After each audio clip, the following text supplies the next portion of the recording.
Bismillahirrahmanirrahim. Alhamdulillahi rabbil alamin.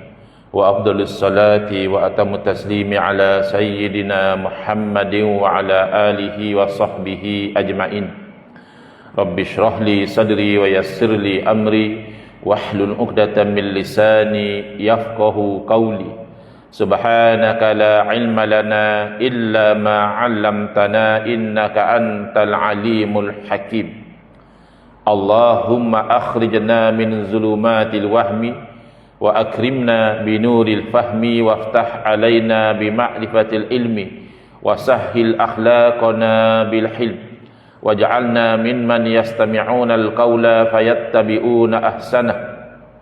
Allahumma ati nufusana taqwaha wa zakkiha anta khairu man zakkaha anta waliyuha wa maulaha.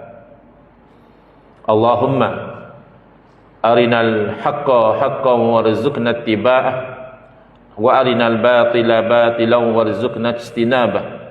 Allahumma anfa'na bima 'allamtana wa 'allimna ma yanfa'una wa zidna ilman wa huda. Amma ba'd. Alhamdulillah, muslimin muslimat, hadirin hadirat yang saya hormati, moga-moga kita semua dirahmati dan diberkati oleh Allah Subhanahu wa taala dan dikurniakan oleh Allah Subhanahu wa taala kefahaman yang baik dalam urusan agama sesuai dengan sabda junjungan Nabi kita Nabi Muhammad sallallahu alaihi wasallam, man yuridillahu bihi khairan yufaqihu fid din. Barang siapa yang Allah nakkan dengan dia kebaikan, nescaya Allah beri dia faham dalam urusan agama. Allahumma faqihna fid din. Dan moga-moga kita semua dikurniakan oleh Allah Subhanahu wa taala akhlak yang mulia sesuai dengan sabda Nabi sallallahu alaihi wasallam, innama bu'istu liutammima makarimal akhlak. Hanya saja saya dibangkitkan demi untuk menyempurnakan kemuliaan akhlak. Alhamdulillah, pagi ini insya-Allah kita akan menyambung pengajian kuliah subuh bulanan hari Ahad yang ke-4, anjuran Masjid Al-Mustaqim, Taman Nirwana Ampang, menggunakan kitab Kekeliruan Umat. Inilah jawapannya, susunan Al-Fadil Ustaz Mahathir bin Haji Jul hafizahullah ta'ala wa nafa'ana bihi wa bi'ulumihi fid daraini amin. Kita sampai kepada perbincangan tentang pahala doa. Demikian pahala bacaan Al-Quran, demikian pahala tahlil. Lalu pahala ini disedekah atau dihadiahkan kepada orang yang telah meninggal dunia. Jadi mungkin satu masa dahulu isu ini tidak ada kekeliruan. Biasa dalam masyarakat kita misalnya, marilah kita sama-sama membaca suratul Fatihah dan meniatkan pahala bacaan kita ini kepada arwah ibu bapa kita. Macam tu kan biasa. Tetapi kebelakangan ini ada orang mempertikaikan. Kata dia, pahala bacaan Quran ni tak sampai pada si mati. Bahkan ada orang siap pesan, nanti kalau saya mati tak payahlah nak baca-baca Quran apa semua, tak sampai, kata dia. Bahkan ada diceritakan, wallahu a'lam lah, ini kisah betul ke, kisah yang direka-reka, tapi ada pengajaran juga. Katanya ada satu orang imam, apabila dijemput menghadiri pengkebumian seorang, lalu imam ni macam biasalah nak talqin lah, tahlil lah. Jadi kata anak si mati, tak payah, tak payah, ni doa-doa semua ni tak jadi pun, tak sampai pada si mati. Jadi imam ni mungkin orang muda jenis brutal lagi. Dia pun angkat tangan berdoa, ya Allah, ya Tuhanku, kau masukkanlah bapa orang ni ke dalam neraka, ya Allah, azabkanlah dia, ya Allah. Marah anak dia. Apa imam doa macam tu, bapak saya? Kan tadi tuan kata tak sampai, apa yang risau sangat? Doa tak sampai, katanya. Jadi ini yang bermain dalam masyarakat sebahagian. Ustaz Mahathir masukkan, moga-moga kekeliruan itu dapat dihilangkan. Sampaikah pahala doa, pahala bacaan Al-Quran, tahlil dan sedekah kepada si mati? Jawapan, semuanya itu pahalanya sampai kepada si mati. Mana dalil? Pertama dari ayat suci Al-Quran. Kadang-kadang orang yang sembang kencang, tak ada dalil yang sahih dan sebagainya, dia pun tak faham macam mana nak mengenal pasti dalil. Dia pun tak faham macam mana nak kaitkan satu ayat dengan sesuatu istimbat hukum. Tapi oleh kerana semangat, dengar tak ada dalil, dia pun ikut-ikut. Ini tak ada dalil. Ini saya tak mahu diamalkan. Anak saya pun saya tak mahu amalkan, tak ada dalil sahih. Dalil ada, tapi kamu yang tak faham. Dalil dari ayat Al-Quran. Allah berfirman, "Walladzina ja'u min ba'dihim yaquluna rabbana ighfir lana wa li ikhwanina alladhina sabaquna bil iman." Allah cerita tentang orang-orang Islam. Orang Islam yang datang selepas daripada mereka itu, mereka berkata, yakni berdoa, Rabbana, wahai Tuhan kami, ighfir lana, ampunkanlah bagi kami, wal ikhwanina alladzina sabaquna bil iman, dan ampunkanlah juga bagi saudara-saudara kami yang terlebih dahulu mendahului kami, yang mereka itu dalam iman. Mana ayat Quran menceritakan bahawa salah satu daripada amalan yang dilakukan oleh orang-orang Islam adalah mendoakan buat diri dan buat saudara-saudara yang telah dahulu meninggalkan. Ya. Jadi tak adakah ayat Quran menceritakan amalan ini dalam bentuk kejian? Tidak. Bahkan dalam bentuk memuji. Golongan ini dipuji oleh Allah Ta'ala, iaitu golongan yang mendoakan buat diri sendiri dan buat saudara-saudara seagama yang telah pergi terlebih dahulu. Jadi jelas doa itu sampai. Bahkan kalau orang tu mahu berfikir sejenak atas dakwaan kononnya doa kepada si mati itu hanya kalau anak si mati saja berdoa tu okey. Anak orang mati tu doa tu okey. Kita semua ni tak payahlah nak doa, tak sampai kata dia. Habis itu disyariatkan solat jenazah tu adakah untuk anak si mati seorang? Solat jenazah tu kan untuk semua orang, fardu kifayah. Adakah agama memerintahkan sesuatu yang sia-sia? Tidakkah dalam salat jenazah itu selepas daripada takbiratul ihram, bukan takbiratul ihram, takbir ya. Takbiratul ihram ni yang mula-mula masuk dalam sembahyang. Selepas daripada takbir yang ketiga tu kan kita mendoakan Allahumma ighfir lahu, Allahumma ighfir laha. Ya. Allahumma ighfir lahum. Doalah tu. Ya Allah, ampunkanlah bagi mereka, Allahumma ighfir lahu warhamhu wa'afihi wa'fu anhu wa akrim nuzulahu wa wasi' madkhalahu wa arsilhu, dan seterusnya. Kan tu disyariatkan. Tidakkah solat jenazah tu lepas waktu mati? Apa kita solat jenazah sebelum dia mati? Nampak benar mati orang tua ni, kita solat jenazah dulu dah, siap-siap apa senang. Meninggal esok kita tanam je. Ada ke orang solat jenazah sebelum orang mati? Tak ada. Solat jenazah lepas mati, syariat suruh kita doakan. Berarti doa itu memberi manfaat. Kerana syariat tidak akan memerintahkan umat melakukan sesuatu yang sia-sia. Hadis yang menunjukkan bahawa Nabi SAW pernah mengajarkan doa-doa yang perlu dibaca untuk mayat daripada Sayyidina Auf bin Malik radhiyallahu anhu. Sesungguhnya dia berkata, sallan Nabi SAW ala janazatin yaqulu Allahumma ighfir lahu warhamhu wa'fu anhu. Nabi SAW satu masa mensolatkan jenazah ke atas satu orang yang meninggal dunia, lalu baginda berdoa, ya Allah, ampunkanlah baginya, kasihan belaslah kepadanya dan maafkanlah dia. Kemudian daripada Sayyidina Utsman bin Affan radhiyallahu anhu berkata, kana an-nabiyyu sallallahu alaihi wasallam idza farara min dafnil mayyiti waqafa alaihi faqala istaghfiru li akhikum. Adalah Nabi SAW apabila selesai daripada mengkebumikan jenazah, baginda berdiri di sisi kubur, lalu baginda berkata kepada sahabat-sahabat baginda, istaghfiru li akhikum, mohonlah ampun buat saudara kamu ni yang baru dikebumikan ni, wasalu lahul tasbita, dan berdoalah buat dia tu ketetapan supaya dia nanti kekal di atas keimanan dan tauhid. Fa innahul ana yus'alu, kerana dia sekarang sedang disoal, boleh dia jawab soalan munkar nakir, doa. Ya. Saudara kita yang pergi interview pun kita doa moga dia berjaya. Padahal yang tanya interview pun manusia macam kita juga. Paling-paling tak boleh jawab soalan dengan baik, tak dapat kerja, itu je. Tak boleh jawab soalan muka nakir, disumbatnya. Eloklah kita doa moga-moga dia boleh jawab. Jadi itu kan umum, tidak khusus kepada anak si mati saja. Dan dalam hadis yang lain diceritakan bahawa seorang lelaki datang berjumpa Nabi SAW. Sa'ala rajulun Nabi SAW faqala, lalu lelaki itu bertanya,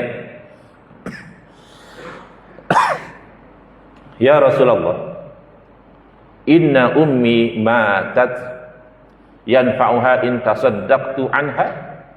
Qala na'am. Seorang lelaki bertanya, sesungguhnya ibu saya itu telah wafat, telah meninggal dunia. Adakah memberi manfaat kepada ibu saya sekiranya saya bersedekah bagi pihak dia? Lalu Nabi SAW menjawab, ya. Oh, ini tak apalah Ustaz, ni anak dia memang boleh. Mana ada dalil taksis kat sini? Bila kita nak kata ini khusus untuk kejadian itu sahaja, mesti ada indikasi. Kerana syariat Nabi ni asalnya umum. Memang ada benda-benda khusus. Beristeri lebih pada 4 orang dalam satu masa Nabi lakukan, tapi ada dalil menunjukkan itu khusus untuk Nabi SAW. Tak boleh pula kita kata saya nak ikut sunnah Nabi, saya nak kahwin lebih pada 4. Tak boleh. Nabi buat, itu khusus.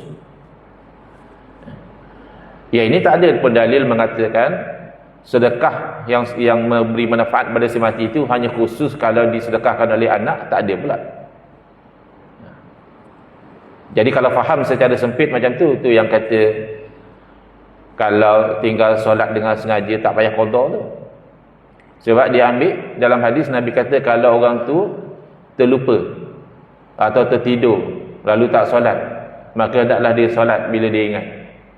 Dia kata Nabi kata yang tidur yang lupa je, yang sengaja Nabi tak khabar pun. Tak payahlah khabar, dah benda dah jelas. Kalau lupa dan juga tidur yang tak ada dosa pun kamu wajib qada, apakah yang sengaja yang berdosa besar tak wajib qada? Dalam Quran Allah berfirman, wala taqul lahumā uffin wala tanharhumā. Jangan kamu berkata kepada kedua ibu bapa yang telah lanjut usia itu ataupun jangan kamu bercakap kasar dengan mereka. Quran tak kata pun jangan tumbuk mak ayah. Quran tak kata pun jangan tendang mak ayah. Takkanlah tak faham kalau kata pun tak boleh. Takkanlah tendang mak ayah boleh. Itu namanya min bab aula, lebih aula lagi. Jadi ada orang dia tak mau, dia nak literal melulu macam itu. Tak boleh. Tekstual semata-mata tanpa melihat pada konteks itu bahaya. Maka sedekah dan doa untuk ibu bapa yang sudah meninggal dunia itu sampai itu ijma' para ulama. Maka timbul persoalan bagi orang yang membangkang, dia bangkitkanlah. Tidakkah kata dia Allah berfirman, wa alaysa lil insani illa ma sa'a. Dan bahawa sesungguhnya tidak adalah bagi seseorang manusia itu kecuali apa yang dia kerjakan. Jadi kalau kamu baca Fatihah untuk dia, itu bukan kerja dia, jadi dia tak dapatlah. Kalau kamu tahlil, itu kerja kamu bukan kerja dia, maka dia tak dapat berdasarkan ayat ini. Dijawab dalam tafsir At-Tabari. Sebab tu ayat Al-Quran ni kita tak boleh memandai-mandai menafsirkan sendiri. Itu kena hati-hati ya. Sesi-sesi tadabbur Al-Quran itu kena dijalankan oleh orang yang faham dengan tafsir. Kalau hanya dia baca terjemah kemudian dia bagi ibrah pengajaran, itu sangat bahaya. Quran pun Ustaz, apa yang bahaya? Quran tak bahaya, cara yang salah berinteraksi dengan Quran itu bahaya. Tak tu Nabi SAW bagi amaran, man qala fil Qur'ani bi ra'yihi falyatabawwa maq'adahu minan nar. Barang siapa yang berkata tentang Al-Quran semata-mata pandangan dia saja, maka sediakan tempat duduk dari api neraka. Bukan salah Quran tu. Salah kamu tu memaknakan Quran dengan makna yang batil ataupun bertitik tolak dari kejahilan. Dijelaskan bahawa ayat tersebut diturunkan ketika Walid ibn Mughirah masuk Islam. Lalu diejek oleh orang musyrikin. Ini perangai orang. Dahlah dia tak mau terima Islam, orang terima pun diejek. Dan orang musyrik tadi berkata, kalau engkau kembali kepada agama kami dan memberi wang kepada kami. Dahlah dia suruh kawan tu murtad. Dia suruh kawan tu pula bagi duit. Kotlah dia nak bagi duit. Kalau kamu murtad, kami bagi duit. Tak. Kalau kamu murtad dan kamu bagi duit kepada kami, so hari akhirat tak apa, kami tanggung. Jangan risau. Kamu masuk Islam ni, ya, kamu percaya bahawa kalau kamu murtad, kamu akan diseksa. Tak apa, seksaan tu kami cover. Jadi Allah nak bagi tahu tak? Setiap orang tu dia akan dapat apa yang dia usahakan, bukan orang lain boleh tanggung. Jadi ayat ini menunjukkan orang lain tidak boleh menanggung dosa orang lain. Dan seseorang itu akan mendapat balasan sesuai dengan apa yang dia kerjakan. Bukanlah berarti menghilangkan pula pekerjaan orang lain. Memang dia ni akan dapat tanggung apa yang dia buat. Orang lain tak boleh nak tanggung dosa dia. Tetapi orang lain buat satu amalan, amalan orang lain itu bila diniatkan, dihadiahkan kepada dia pahalanya itu tidak berarti terbatal. Dan dari sudut yang lain, dalam tafsir At-Tabari juga dijelaskan daripada sahabat Nabi Sayyidina Abdullah bin Abbas radhiyallahu anhuma bahawa ayat tersebut hukumnya itu telah mansukh. Kita tahu ya, ayat Quran ni ada nasikh, ada mansukh. Ada sesengah ayat Quran itu ayatnya kekal, hukumnya sudah dinasahkan. Ada sesengah ayat Quran ayatnya itu dah dinasahkan, hukumnya masih terpakai. Jadi di sini dijelaskan ayat ini masih ada lagi, tapi hukumnya itu telah dinasahkan dan digantikan hukumnya dengan surah At-Tur ayat yang artinya, dan orang-orang yang beriman dan yang anak cucu mereka mengikuti mereka dalam keimanan. Maknanya bukanlah anak cucu pula jadi kafir, waliyazubillah, dia beriman, anak cucu dia pun beriman. Kami pertemukan anak cucu mereka dengan mereka, maka Allah memasukkan anak kecil ke syurga kerana kebaikan orang tua dia. Jadi ini menunjukkan bahawa ada masanya amalan seseorang itu menjadi sebab kebaikan kepada seseorang yang lain. Ayat tersebut juga bermaksud bahawa perbuatan baik yang dilakukan sendiri memberi manfaat kepadanya. Begitu juga perbuatan baik yang dilakukan orang lain untuk dia, itu juga memberi manfaat kepadanya dengan kurniaan dan kemurahan Allah Subhanahu Wa Taala. Sebagai contoh, salat jenazah. Salat jenazah tu jelas memberi manfaat kepada si mati. Sebab tu disuruh mendoakan dia dalam salat jenazah. Dan salat jenazah tu tak dilakukan oleh si mati. Kalau kamu nak kata tak ada, orang tu amalan dia je dapat faedah, amalan orang lain tak ada. Ada? Ya, jenazah bangun salat sekali. Dengan imam-imam dah lari. Faham pula jenazah bangun ni salat sekali kata dia. Kalau tak ada manfaat. Tak mungkinlah macam itu. Jadi jelas manfaat amalan orang hidup kepada si mati itu sabit. Begitu juga doa Rasulullah SAW untuk orang lain. Tapi ini tidak direct kepada isu lah. Sebab yang didoakan itu masih hidup ya. Yang kita nak bincang ni, dia kata kalau dah mati, tak apa masalah. Apa kalau masa dia hidup kita doakan bermanfaat, kalau dah mati tak ada manfaat? Kan tak betul.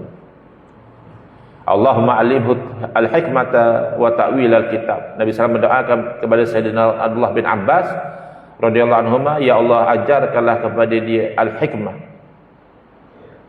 wa ta'wil al-kitab, kebijaksanaan dan kemampuan untuk mentakwil, yakni menafsirkan ayat-ayat Al-Quran. Lepas tu dibangkang lagi. Ini bangkangan terbit daripada kegagalan memahami nahwu. Sebab tu orang-orang ustaz-ustaz yang nak ambil tauliah di Selangor M1, dia ada M1 tauliah baca kitab, M2 tauliah mengajar bacaan Al-Quran, bagi bacaan tu elok, tajwid dia betul. Tu ada dua kategori, M2A tajwid kelas tinggi. M2B tajwid biasa-biasa asas, nak ngajar budak-budak, nak ngajar orang baru nak pandai baca Quran. Dan M2 ni dia tak cover tadabbur. Ada setengah dia salah faham, dia dapat tauliah M2 dia ngajar tafsir, dia ngajar tadabbur, tak. M2 hanya untuk ajar bacaan, bagi bacaan tu elok, tajwid panjang pendek, makhraj huruf dan sebagainya, itu betul, tu M2. Habis tadabbur M1.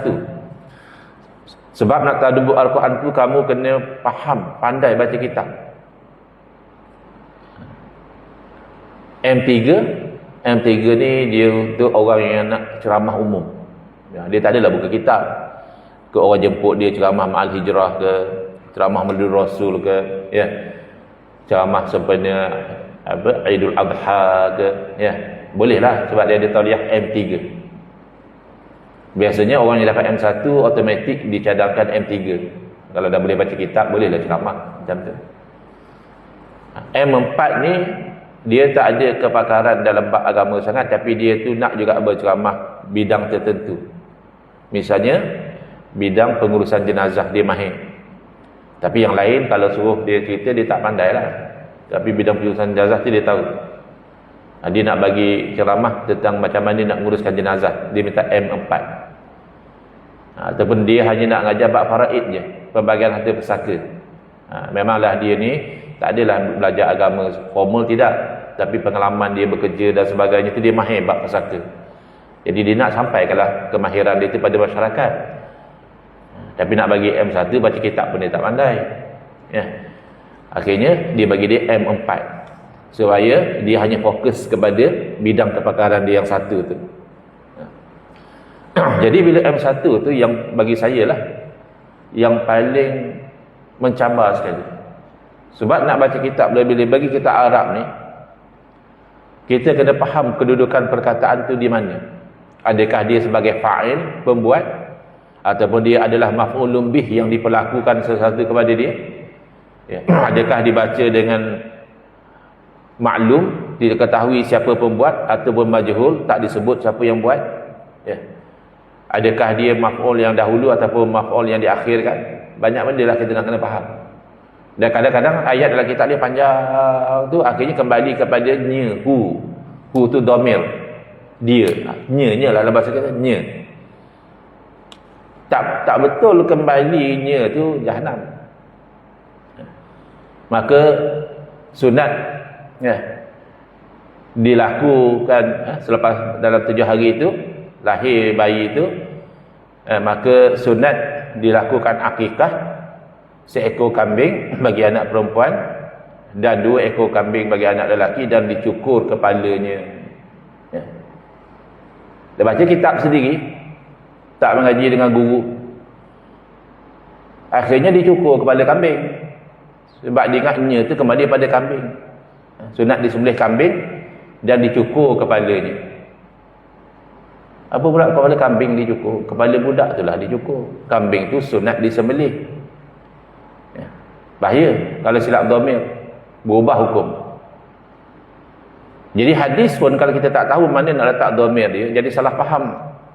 Nabi SAW bersabda, "Idza mata ibnu Adam in qata'a anhu amaluhu illa min salasin shadaqatin jariyatin aw ilmin yuntafa'u bihi aw waladin solihin yad'u lahu." Ini galakan untuk kita buat benda baik yang mana kesan itu berpanjangan. Ya, buat benda baik yang kesan jangka pendek boleh juga, ya. Misalnya Masjid Al-Mustaqim ni biasanya lepas kuliah subuh jamu makan, ya. Benda baik lah tu, dapatlah pahala. Tapi kesannya takat tu lah, orang yang makan kenyang, ya. Balik rumah buang air habis, selesai.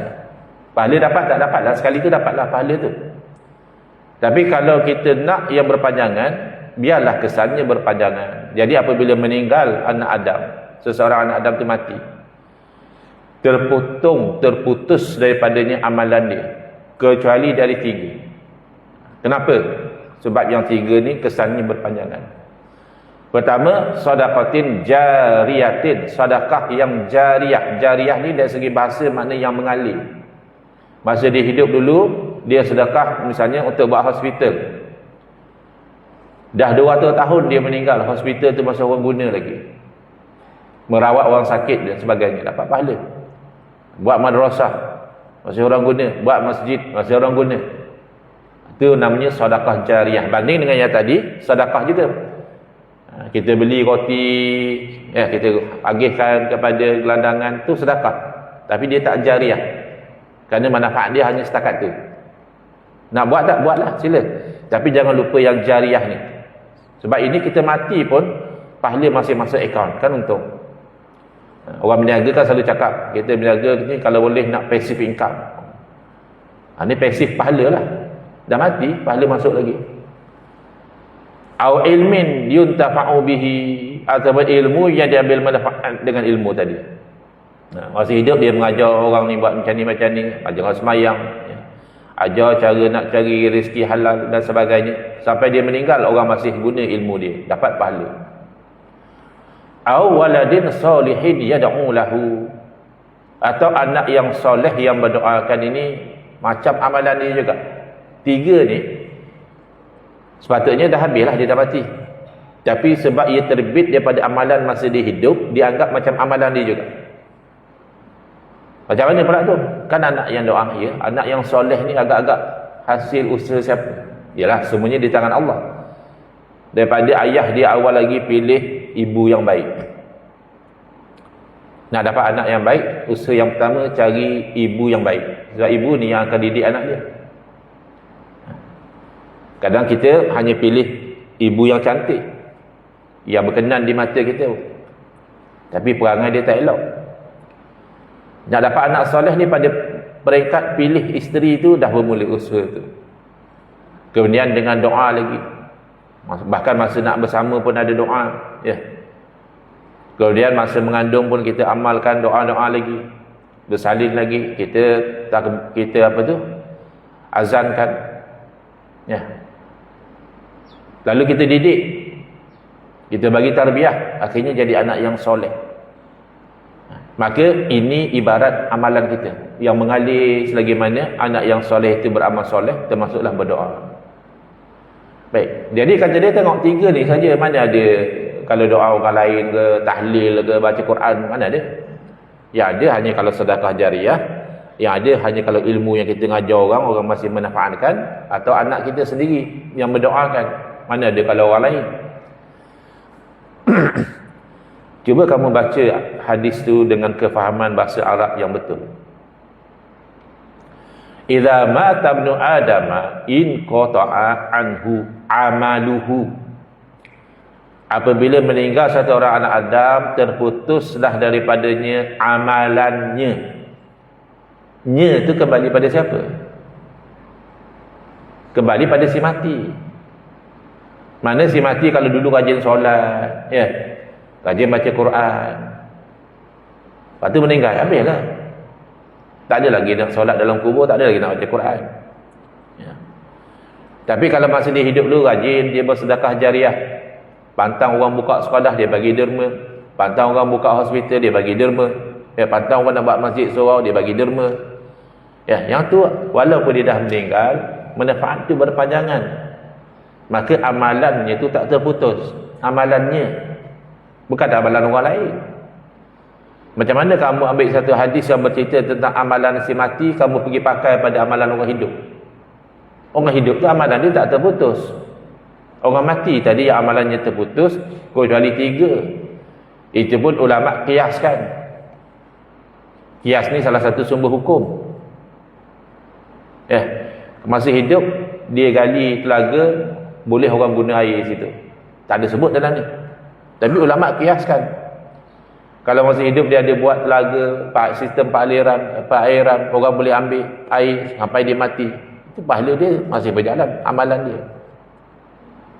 Ya. Masa dia hidup dia ada tanam pokok, ya. Lepas dia meninggal, orang masih makan buahnya, orang masih buat tempat berteduh dan sebagainya. Berjalan pahala dia, walaupun dalam hadis tak sebut. Sebab kias ni adalah memakai satu hukum kepada satu perkara yang tak disebut dalam nas kerana asasnya sama. Asasnya sama-sama kamu buat satu benda masa hidup, perbuatan kamu tu membawa manfaat sampai lepas kamu mati. Jangan disempitkan. Ada pun amalan orang lain, itu tak terputus. Cuba tengok di sini, Ustaz Mahdi sebut. Al-Imam Asy-Syafi'i rahimahullah ta'ala menyebutkan dalam nazamnya, dalam syairnya, ada 10 amalan yang pahalanya sampai kepada seseorang walaupun selepas kematian. Jadi kalau tuan-tuan jenis minda pelabur, investor minded, kan? Investor dia kan macam tu. Dia nak bagi satu modal, dia nak pulangan tu berterusan. Jadi cubalah buat 10 ni. Pertama, ilmu yang disebarluaskan. Yang kedua, doa daripada anak keturunan. Tu nak kena didik lah, bukan senang zaman sekarang. Yang ketiga, pokok yang ditanam, macam kita bagi contoh tadi. Yang keempat, ni dah disebut dalam hadis, sedekah jariah. Yang kelima, Al-Quran. Apa sajalah Al-Quran, kitab agama, ya. Misalnya di masjid ni ustaz bawa kitab tapi jemaah tak ada, kesian pula katanya. Tanya ustaz, ni kitab apa ustaz pakai, ustaz sekian-sekian mana nak dapat jenis penerbitnya. Tengok-tengok bulan depan dah ada kitab diwakafkan. Sampailah tahun depan dia meninggal, tapi barulah baca kitab sebulan sekali. Ibarat kata guru kami, sebulan musalli, sebulan bidayah. Sebulan sekali, lama-lama tak payah. Dah bulan Ramadan, kadang-kadang tak ada kuliah. Kadang-kadang ustaz pergi overseas, tak ada kuliah. Akhirnya 5 tahun baru habis khatam kitab. Dia dah meninggal lah, mendapat pahala. Kemudian rubat tempat pengajian yang dibina, seperti sekolah.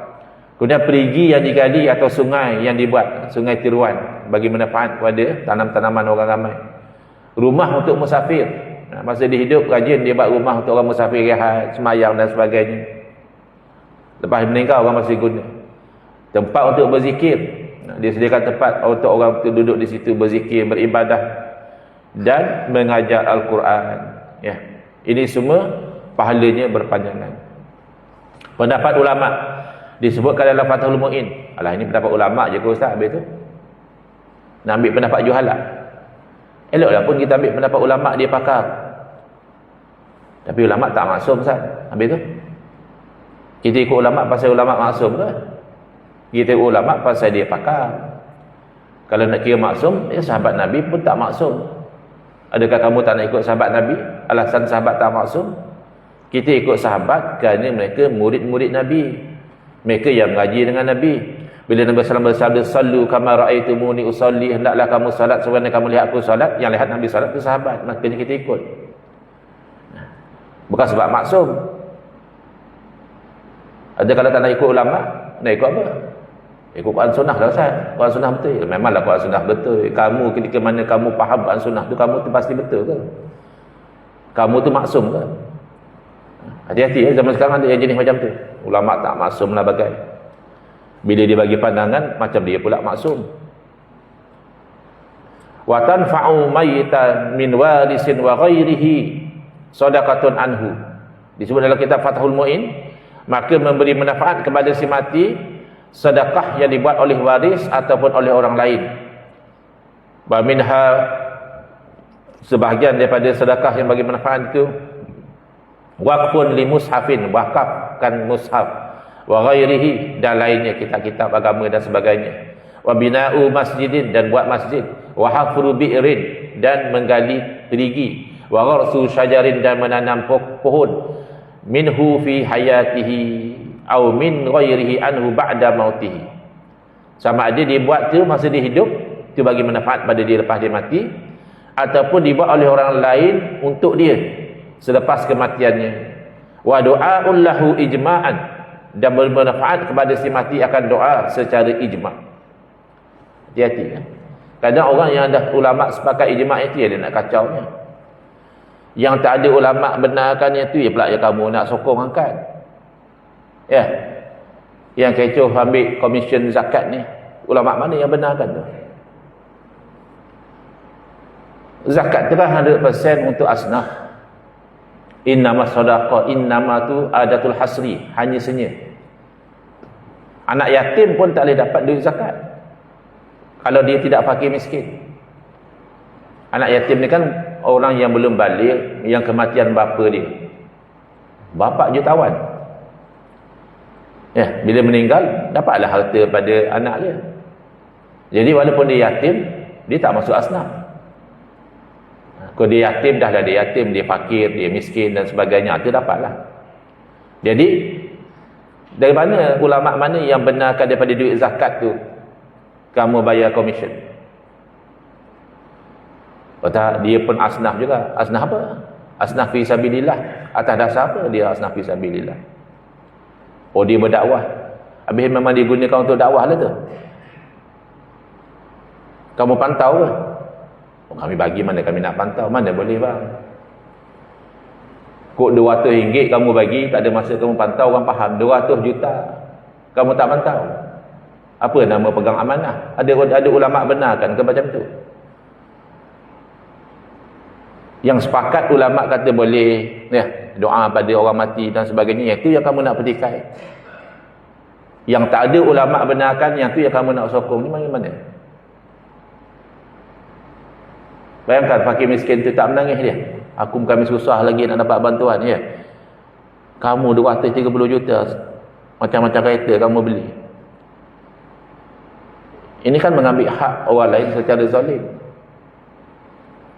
Pun kita tak buat, janganlah kita sokong. Bukan saya ambil, lah. Kau kamu tak ambil, janganlah kamu sokong perbuatan tu. Nak justify pula begini begitu. Orang berniaga lain ambil komisen. Apa salah lah dia buat kerja ambil komisen dia? Dia berniaga ambil komisen, tak salah. Dropship ke apa ke. Ini bukan berniaga. Ini duit zakat, ibadah maliyah nama dia, ibadah dalam bentuk harta. Dan Quran dah sebut dengan jelas, ni 8 asnaf. Jangan kamu meluaskan asnaf tu sesuka hati kamu. Memang asalnya ulama kata fi sabilillah tu adalah untuk yang angkat senjata berperang mempertahankan Islam, itu fi sabilillah yang asal. Kemudian ulama melihat ada juga fi sabilillah dalam bentuk lain. Orang tu pergi menuntut ilmu, nanti balik pertahankan agama. Ya, orang ni itu ini, okey, fi sabilillah.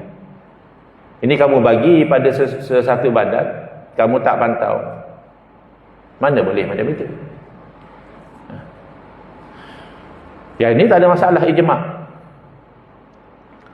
Betul, Imam Syafi'i pun kata tak sampai. Dia pula macam tu. Kamu orang ni ngaku je mazhab Syafi'i, tapi tak ada berikut Imam Syafi'i. Tak berani yang kami ikut Imam Syafi'i. Tu yang kamu hadiah pahala pada orang mati tu, Imam Syafi'i kata tak sampai. Cuba tengok perbincangan riwayat yang mengatakan Imam Syafi'i berpendapat hadiah pahala tidak sampai kepada si mati. Ada riwayat yang mengatakan bahawa Al-Imam Syafi'i rahimahullah ta'ala, imam mazhab kita, berpendapat bahawa hadiah pahala tidak sampai kepada si mati. Dalam bab ini masyhur 3 mazhab kata sampai.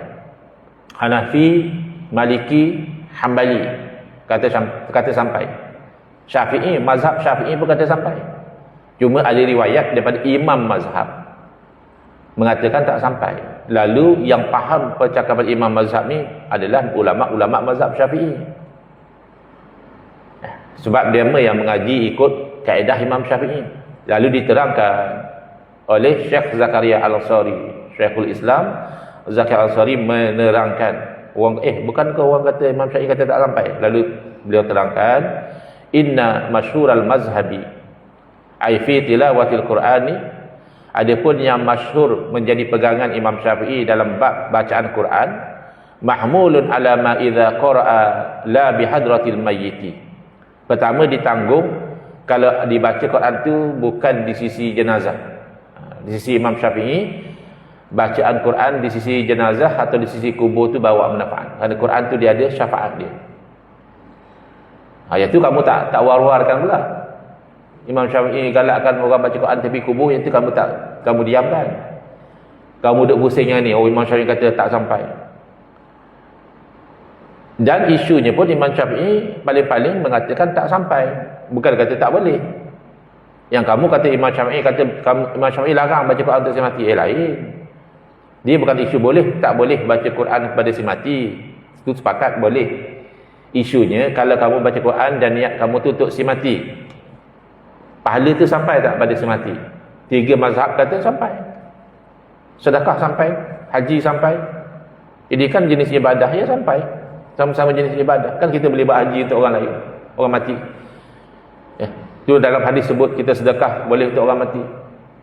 Baca Quran ni sejenis ibadah, makanya boleh.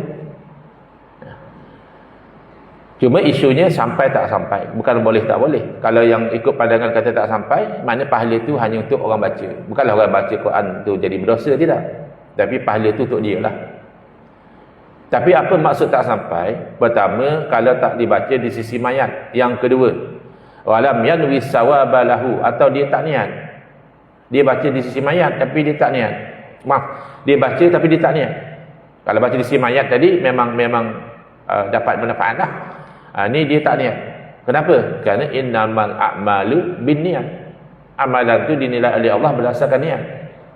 Kalau kamu niat pahala untuk si mati, ya niat. Dapat ikut macam kamu niat. Au nawahu walam yad'u, atau dia niat tapi dia tidak berdoa. Sebab tu kalau kita perasan orang-orang yang lead majlis tahlil ni, dia akan doa Allahumma ausil sawaba ma qara'nahu minal Quran dan seterusnya. Ya Allah, sampaikanlah pahala. Sebab dia ikut pada pandangan mazhab Syafi'i, kalau doa ia sampai. Ud'uni astajib lakum.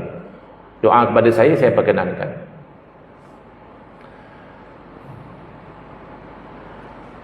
Jadi ini kefahaman ulama mazhab Syafi'i tentang riwayat yang mengatakan kalau baca Quran bagi si mati tak sampai adalah pertama, kalau tak dibaca di sisi mayat. Kalau dibaca, ya okey. Dibaca sisi mayat, okey. Yang kedua, kalau tidak diniatkan. Dan yang ketiga, kalau tidak didoakan. Ya. Kita insyaAllah, bila kita buat tu memang kita niat dan kita doa supaya sampai. Wa qad tawatara anna Syafi'i yazarul Laisam ibn Sa'din wa asna khairan wa qara'a indahu khatmatan wa qala arju an taduma fa kana al-amru kadzalika. Telah sampai riwayat secara mutawatir, bilangan perawi yang begitu ramai, tak ada ragu-ragu bahawa Imam Syafi'i menziarahi makam gurunya Imam Lais bin Sa'ad, lalu beliau memuji kebaikan-kebaikan guru beliau dan beliau membaca Al-Quran satu khataman. Kita baca Fatihah pun dikomplain oleh orang, apa baca Quran ni tak ada dalil. Imam Syafi'i yang mahir bab dalil pun baca satu Quran. Dan beliau berkatakan, aku berharap moga-moga berkekalanlah amalan aku ini dan berlaku sebagaimana yang beliau katakan. Bahkan tokoh yang menjadi idola golongan yang suka membid'ah-bid'ahkan ini, Al-Imam Ibn Taymiyah juga membenarkan bahawa amalan orang hidup memberi manfaat kepada orang mati. Al-Imam Ibn Taymiyah dicatatkan dalam Majmu'ul Fatawa, himpunan fatwa-fatwa beliau. Saya terus terjemah ya untuk lajukan sikit masa kita. Dah dekat nak waktu duha, lagi 7 minit. Beliau menyebutkan dalam Majmu'ul Fatawa, ditanya tentang satu orang yang bertahlil 70,000 kali dan menghadiahkan pahalanya kepada si mati. Tahlil 70,000 kali, la ilaha illallah 70,000 kali, dan dia niatkan pahala bagi si mati. Dan moga-moga menjadi kelepasan daripada api neraka. Ini adakah hadisnya sahih atau tidak? Itu soalan yang ditanya.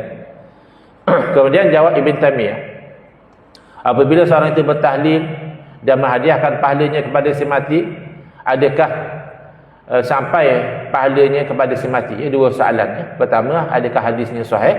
Yang kedua, adakah pahalanya sampai? Lalu dijawab, apabila seseorang itu bertahlil sebegini 70,000 kali atau kurang daripada itu atau lebih dan dihadiahkan kepada si mati, Allah memberi manfaat kepada si mati dengan amalan itu. Dan bukanlah ini satu hadis yang sahih atau hadis yang dhaif, wallahu a'lam. Maknanya Imam Taymiyah mengatakan amalan itu secara khusus bukan sabit dalam hadis, tapi secara kaedah umum amalan-amalan yang baik bila diniatkan kepada si mati bagi manfaat kepada dia.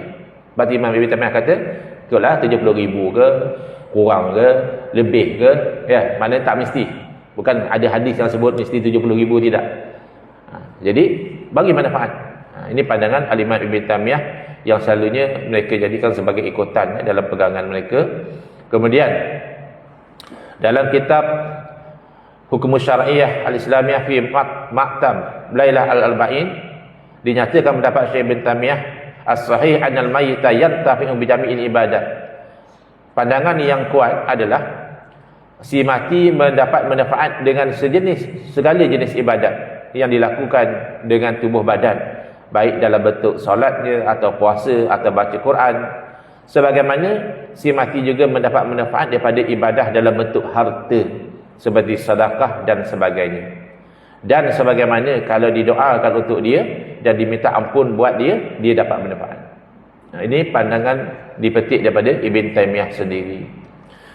Murid Ibn Taymiyah dalam kitab Ar-Ruh berkaitan dengan isu ini, bila mengatakan al-jawabul jayyidu indi, jawapan yang bagus di sisi saya, yakni di sisi Al-Imam Ibn Qayyim, bahawa seseorang itu, orang kata ni mana boleh, ni bukan amalan dia, mana boleh dia dapat. Jadi Ibn Qayyim dia tak setuju. Dia kata amalan dia lah tu. Walaupun orang tu baca Quran, orang lain baca Quran, sebenarnya kalau kita kaji tu amalan dia, kata Ibn Qayyim. Kenapa? Kerana seseorang itu dengan usaha dia, dengan dia buat baik pada orang, dia dapat kawan. Dan dia melahirkan zuriat yang ramai. Dia berkahwin pula dengan isteri-isteri. Dan dia juga memberi kebaikan, maka orang sukalah pada dia. Masa dia hidup dulu dia baik. Ya. Pemurah orangnya, peramah orangnya, mudah tolong orang. Orang macam ni yang bila dia meninggal orang doakan. Ya tak? Orang yang masih hidup dulu menyusahkan orang, menzalimi orang, kadang-kadang meninggal, oh, alhamdulillah kata orang. Mujurlah tak ada dah. Ya, tenanglah sikit. Macam tu. Jadi bila orang doakan kebaikan untuk dia, itu kan sebenarnya hasil daripada usaha dia dulu. Dia buat baik masa dia hidup tu, jadi orang terdorong nak doakan dia. Jadi orang hadiahkanlah padanya pahala-pahala ibadat. Maka itu kata Ibn Qayyim adalah kesan daripada amalan dia, hasil daripada amalan dia. Ini logik yang diberi oleh Al-Imam Ibn Qayyim. Bahkan pengasas fahaman Wahabi, Syekh Muhammad bin Abdul Wahhab Al-Najdi, membenarkan bahawa boleh sampai pahala bacaan Al-Quran kalau dihadiahkan kepada si mati. Bila membawa beberapa riwayat hadis tentang pahala bacaan Al-Quran yang dihadiahkan kepada mayat sampai kepadanya dalam kitab Ahkam Tamannil Maut. Jadi ini memang tokoh yang mengasaskan fahaman Wahabi. Dan kita tahu Wahabi ni dia kata pahala tak sampai. Mungkinlah kot yang kemudian-kemudian ni, tapi pengasasnya kata sampai. Yang senang kita berpeganglah dengan apa yang telah diterangkan oleh para ulama kita. Hadza wabillahi taufiq wal hidayah. Wassalamualaikum warahmatullahi wabarakatuh.